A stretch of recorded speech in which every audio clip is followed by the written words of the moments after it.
ठप्प झाल्याशिवाय राहणार नाही, हे आपण या ठिकाणी काळजीपूर्वक घेतलं पाहिजे. आणि राजकारणामध्ये आपण मेंढपाळ म्हणून मागे राहायचं नाही.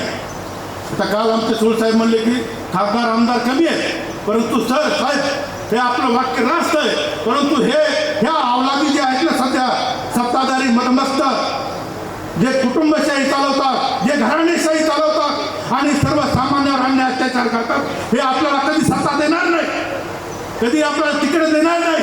आपल्याला स्वतःचे मतदारसंघ बांधावे लागतील. कुठल्याही क्षेत्रामध्ये आपल्याला जावं लागेल.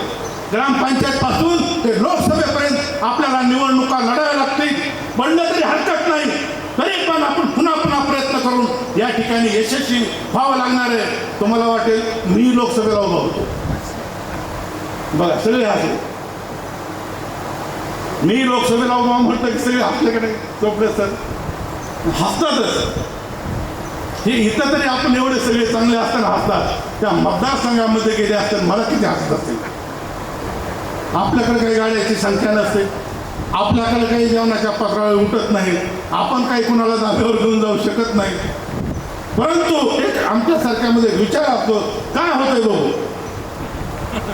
काय जे व्हायचं देऊन ना होऊन काय होणार आहे, असे आपण पांढरा देत नाही.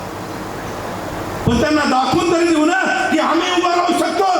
जे झोपलाय त्याला जागा करू शकतो, जे जागा आहे त्याला चालता करू शकतो, आणि चालणाऱ्याच्या पाठीमागं आपण शाबासकीची थाप देऊ शकतोय. ही फक्त दाखवण्यासाठी मी उभा होतो.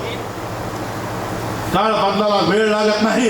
कुठल्याही राजकारणामध्ये आपण गेला पाहिजे, आणि हा जो प्रश्न आहे ना तिथूनच सुटणार आहे.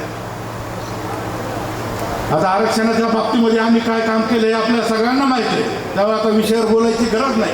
परंतु ज्या क्षेत्रामध्ये ज्यांना जमत त्यांनी त्या ठिकाणी गेलं पाहिजे, आणि आपला झेंडा या ठिकाणी रोवला पाहिजे. आज या देशामध्ये, या महाराष्ट्रामध्ये अनेक आपल्या वेगवेगळ्या